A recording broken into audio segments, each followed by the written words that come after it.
Welcome back. Well, I just hopefully we together figured out correctly that the total time in the air is this initial velocity in this direction divided by 10, right? That's our total time in the air. And now, how far is the object going to go? Well, it's going to go. Our displacement or our distance in this x direction is going to be, so we could call it distance and the x direction is going to be equal to vx. This Vx times time in the air, right? Times this number. And that's just because, and this is the average velocity because it's not changing, right? This is a constant. Assuming we have no friction or no air resistance is really just a form of friction. The horizontal component of this velocity is going to stay the same the entire time. So the total distance traveled is going to equal this number. Let me switch back to that purple so you know what I'm doing. V sub I square root of 3 over 2, right? That's this, times the time in the air. Well, the time in the air is this, times V sub I over 10. So the distance total traveled, let's multiply this.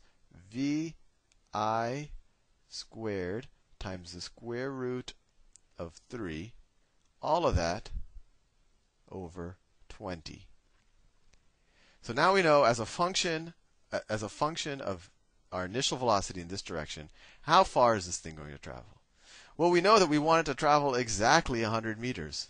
So we just set them equal to each other. We say 100 is equal to Vi squared times the square root of 3 over 20. And then we can multiply both sides times the inverse of this, right? We can multiply both sides by 20 and divide by the square root of 3. So we get V sub I squared is equal to, 20 times 100 is 2,000 divided by square root of 3. So it's 2,000 times the square root of 3.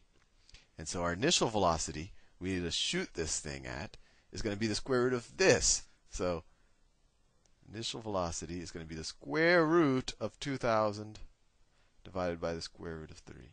So let's figure out what that number is, just to give us a sense of whether this just feels right. So let me take the square root of 3 first. 3 square root. Then let me inverse that times 2,000. That equals 1154.7, and now I can square root this. 33.98.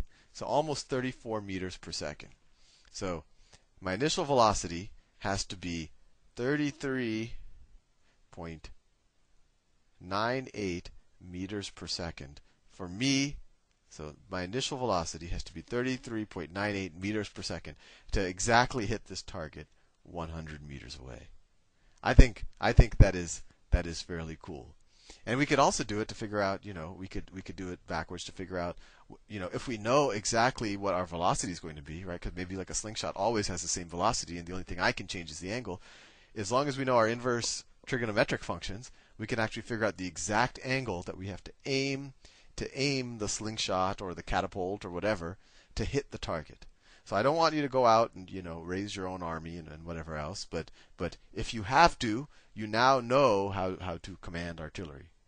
With that, I will leave you, and hopefully you will not do something overly destructive. I'll see you soon.